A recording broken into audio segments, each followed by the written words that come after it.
Welcome to Urban U, your window into the City University of New York. In this episode, Lehman students explore the hidden history of slavery in the Bronx. A Graduate Center alumna transforms data into a powerful quilt honoring victims of Argentina's dirty war. Two CUNY alums make their mark in the arts from Bryant Park to Sundance. And a Kingsborough basketball player makes an inspiring comeback.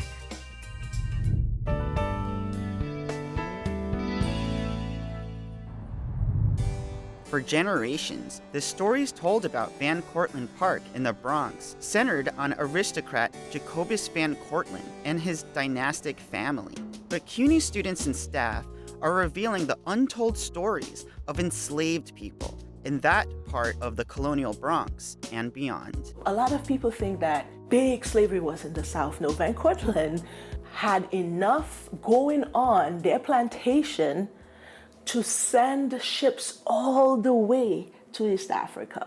For years, Lehman College professor Alice Michelle Augustine wanted to get to the bottom of the buried history of one of New York's largest green spaces, a former plantation where enslaved people worked the mill and ran the mansion. And in 2020, all of a sudden, the sign came up, this is the burial space.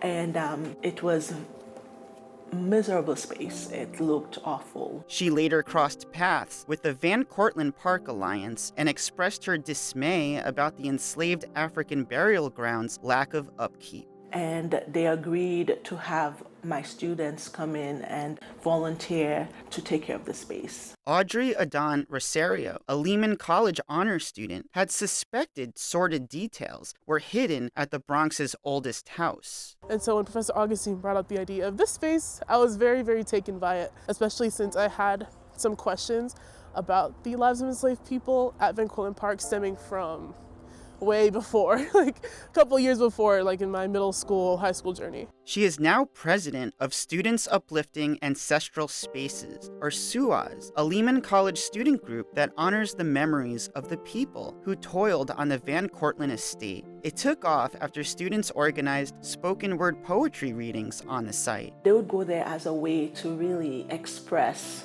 their pain of their experiences in the Bronx and the experiences of being like separated from ancestral knowledge and ancestral activities. Lehman College and Macaulay Honors College have incorporated the burial ground into their curriculum. Honors students have done considerable research with the Bronx County Historical Society. For about a year and a half, 2 years, we have been working with the Bronx Historical Archive to look through some documents that previously have not been seen before, some of them. For example, wills, obituaries, ads, diaries in some cases, to see if we can lift the names, appearances, characteristics of the enslaved people here. The project has unearthed more than 90 names of the enslaved people of Van Cortlandt. One of the stories that stuck out to me was the life of Henry Binks. He was an enslaved person who was about 80 to 90 years old at the time of his death. And it was very striking to me because he had his own obituary. This discovery goes beyond Van Cortlandt. Think Morrisania, Morris Park, Morris Heights, and Port Morris. He had taken hand in raising about 3 generations of the Morris family, a Morris family who's been very influential in the Bronx. The students are working on interactive maps detailing the lost history of enslaved and indigenous peoples. All of these stamps were created by students, and this map will be posted on Lehman's website so that the public can interact with it. SUAS is also part of a legacy council, which works with nonprofits in keeping the burial ground alive. We've been serving as sort of consultants, ensuring that the lives of enslaved people are actually remembered in the kind of art and whatever they end up creating with Van Cortlandt. I think it's taught me to be more present in the spaces that I'm in. It is so easy to kind of go through life just heading from point A to point B without stopping and taking a look at all the structures around us that have been created over time. I think as someone who's lived in the Bronx nearly my whole life, getting to understand the roots of how the Bronx was established and why certain things are the way they are now, I think my research at the Bronx Historical Archive and working with SUAS has definitely taught me that. For Urban U, this is Shannon Ayala.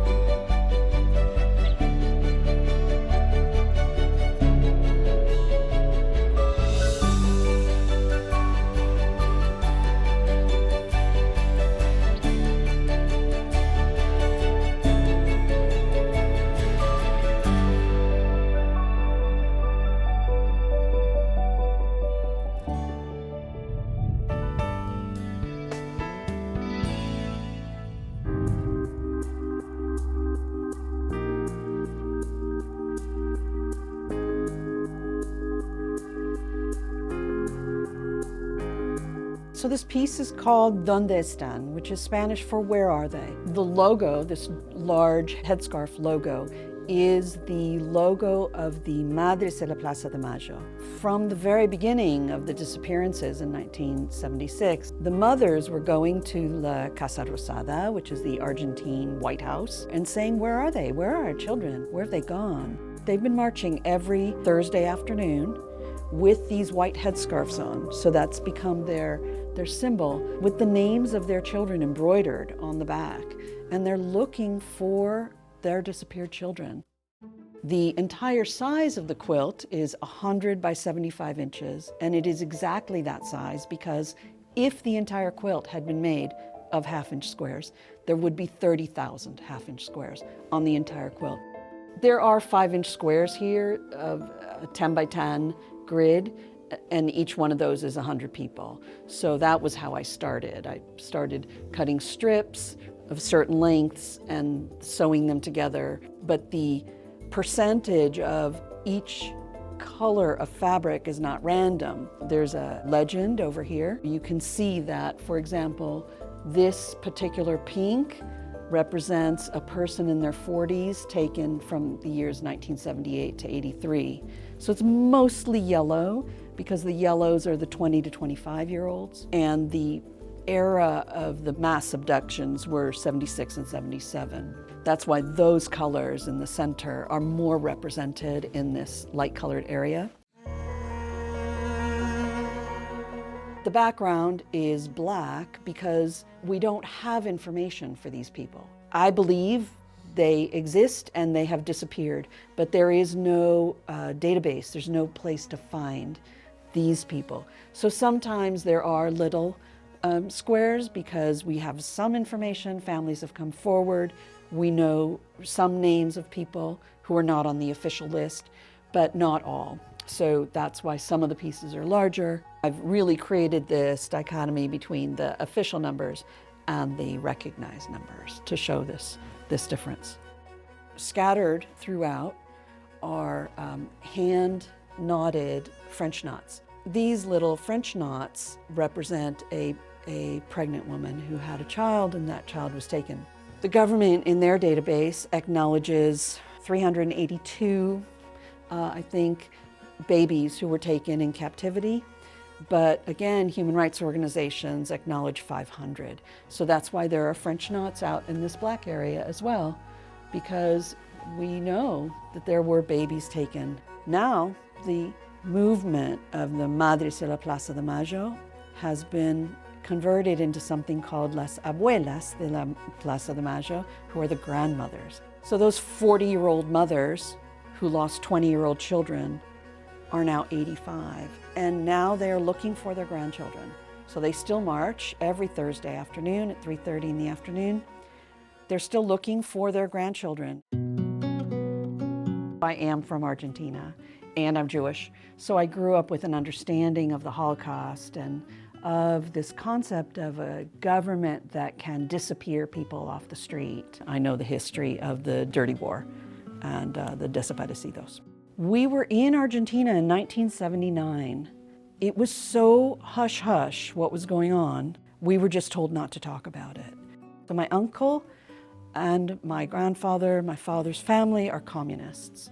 They were at risk, and so we were kind of warned, you know, don't talk about Tío Mario and the politics.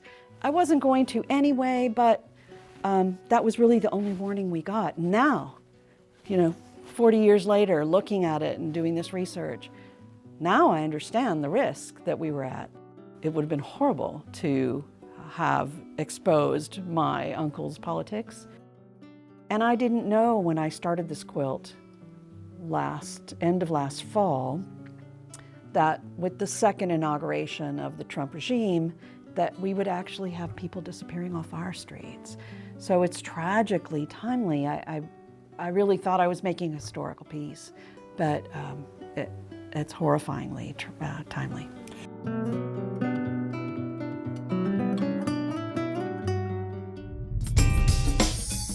Still ahead, a journey to Sundance, art that finds home beneath the streets of New York, and a student athlete whose return to campus changes more than the game.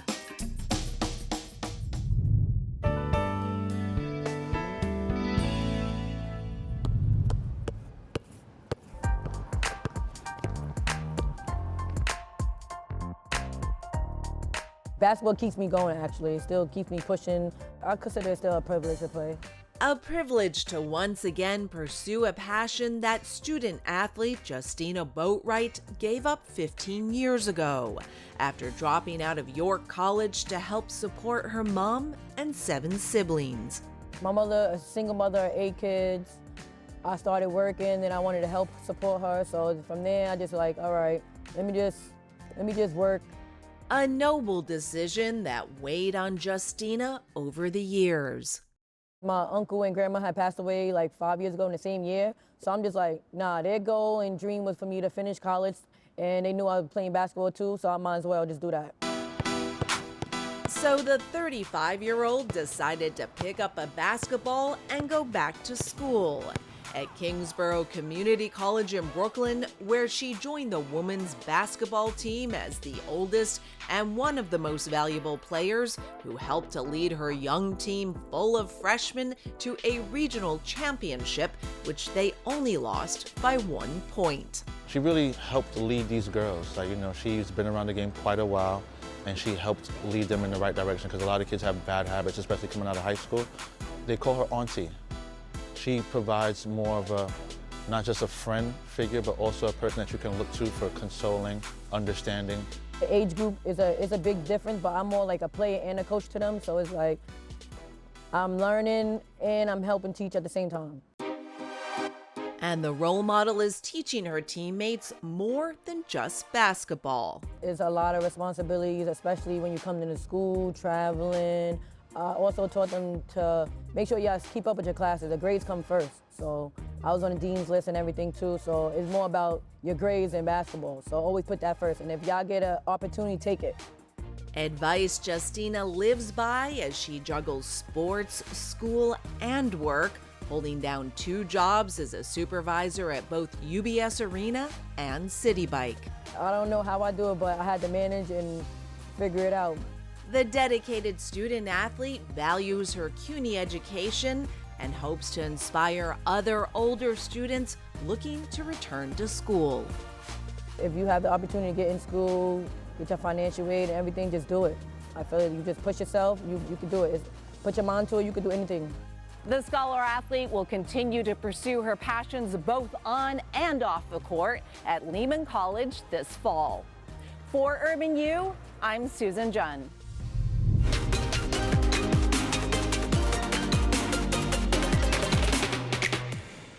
Hi everyone, I'm Isabel Ortiz and welcome to NextGen CUNY, where we spotlight CUNY alumni who are breaking barriers in their careers and in their communities. Today I have the pleasure of being joined by a very talented guest. He's a Brooklyn College and LaGuardia Community College alum, who is also an actor, and you can see him playing the lead role of Rico in the film Mad Bills to Pay. With all that being said, I am thrilled to welcome Juan Collado.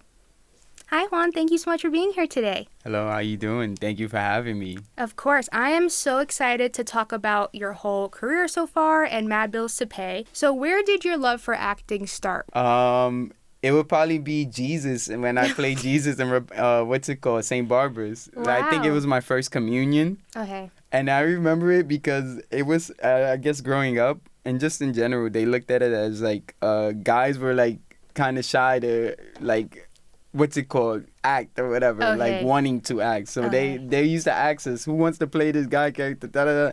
Nobody raised their hand, and I remember I was raising my hand for every one of them. But I remember performing it, and then the guys in the performance with me, like my disciples, would not want to do it, so I would have to feed them the line while we doing it. All right, you were really the fearless leader, I guess. Yeah, I'm like, yo, we got to show them. All right, so that came from a young age, your dedication to landing the role and like participating and acting. Yeah, for real. Yeah. And then you started your college career at LaGuardia Community College, and then you went on to Brooklyn College studying acting. So how did that really go for you? What do you feel that you felt prepared when you were able to leave and go into the acting world? I think that really kind of propelled me to going professional, going SAG. Because I was still in Brooklyn College when I went SAG. So a lot of times I would be on these people's set. I would be like a grip or whatever, because we had to work on people's set. And I would just literally have to act because they had nobody else. It's really those situations that put you like, I just stepped up. And we have to talk about Mad Bills to Pay. You play the lead of Rico in that movie. Can you tell me a little bit about the story or what journey we see Rico go on during the film?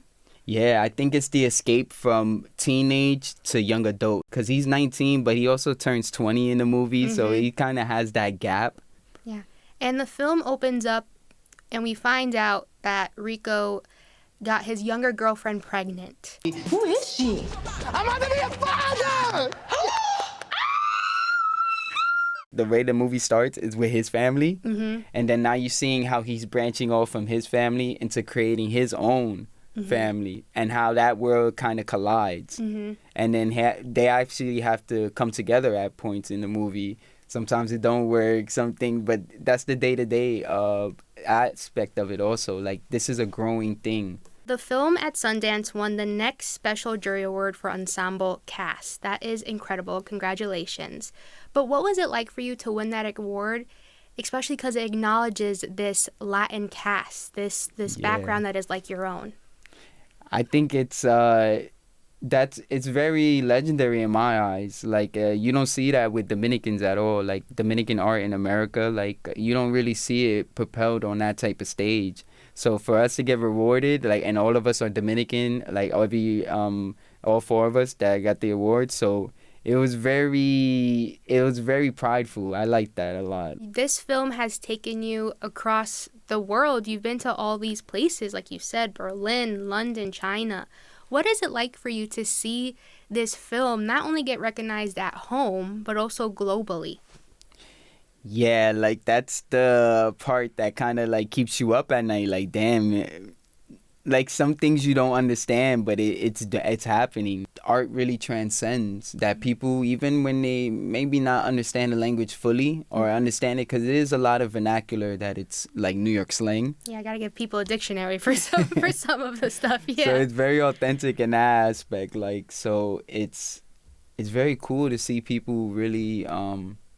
I had Puerto Ricans come up to me in Berlin, like, oh, I lived in the Bronx, like, people coming up to me in China, people coming up to me in Denver, like, New Yorkers. Yeah. So it's also that aspect to it, like, New Yorkers are everywhere. I know you're also taking a seat in the director's chair because you're working on your debut feature film, Jackpot. Yeah, Jackpot's like something that people yearn for, people, gravitate towards. So I'm really gonna, expand on that, like, having a daily jackpot that people are going towards. Okay.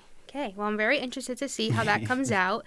How do you think that you being an actor is going to help you when it comes to directing? I think me being an actor is going to help me as a director because it makes me personable in a sense. Like, it takes away that kind of shield, like, that it's like, oh, you're performing for somebody. It's like, no, you're creating with somebody, because I know exactly what it is to create just like you. Like, so... Yeah. I really want to be able to expand on that as far as art goes with me in directing, because I really do feel like you in the pilot seat. I'm just getting there with you, you know? Yeah. What advice would you give students who are about to graduate, who are kind of just getting out there when it comes to acting and where they can find their footing?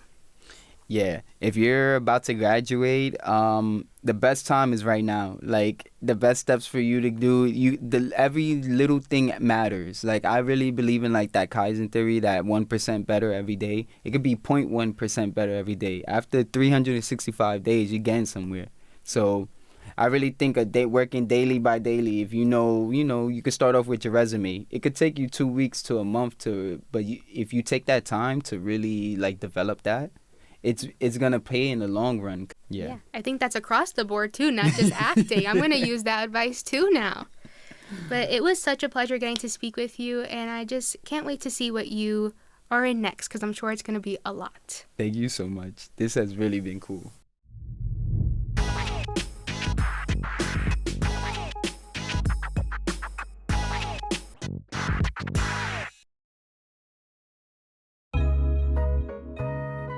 We are here today to officially announce the Made in New York Media Academy, a brand new workforce training program that is free to New Yorkers.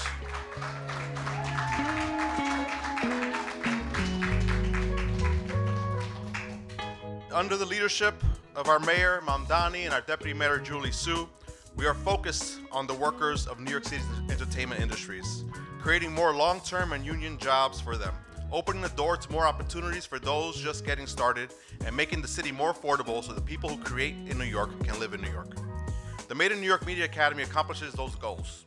Working with our partners on this program, New York City Small Business Services, and the continuing education divisions of several CUNY colleges, we're providing courses that will prepare New Yorkers for jobs that are in demand right now. And that currently includes music producers, sound designers, sound engineering technicians, graphic designers, and content creators. The certificates that graduates from this program get represent real skills built to move with the industry: audio, graphic arts, digital content, emerging tech. Graduates will be ready for the jobs of today and tomorrow, not the jobs of 5 years ago. And these training programs are worthy of New York City's great talent. That means that such programs don't just end in a job search, they end in an actual job. So the challenge that I want to issue, and that I accept for all of us, is to make sure that at the end of these programs, all participants have a good job already lined up.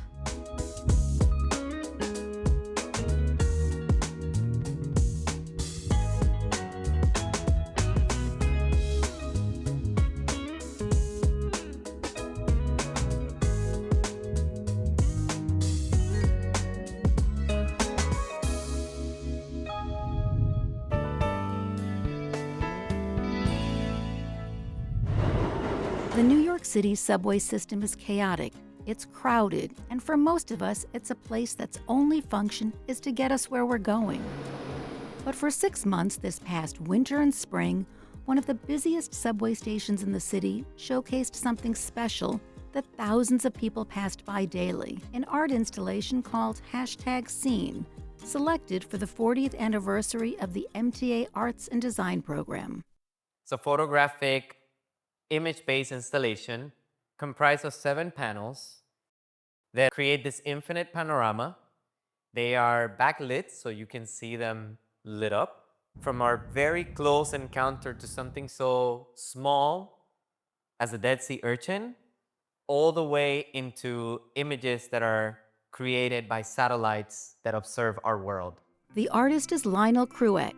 He grew up in Puerto Rico, where his love of art took hold early. He studied it there and later in New York at CUNY. We'll come back to that. The focus of Scene and much of his artwork is the changing climate, motivated by the artist's curiosity, as well as something he experienced as a child. I remember when I was a kid, I was in Puerto Rico with my parents. We got the announcement that there was a hurricane that was coming. Who knows how long we're gonna be without power, where are we gonna be relocated, and what is gonna happen after. I felt that those are things that have definitely shaped my understanding of this world that we live in that seems so firm and so steady, but it's also so vulnerable and so fragile. These concepts poured into his art. The first panel of the installation is a Dead Sea urchin. So last year, during the month of February, I went to visit my family in Puerto Rico, and I was at the beach, and I noticed that there was this high amount of Dead Sea urchins. And that has to do with high acidification. It had to do with changes with the climate patterns. The sea urchin is in a hand, a choice that Cruet uses on several of the panels. So the idea of showing hands is a representation of gestures in a way of how we engage with our immediate environment.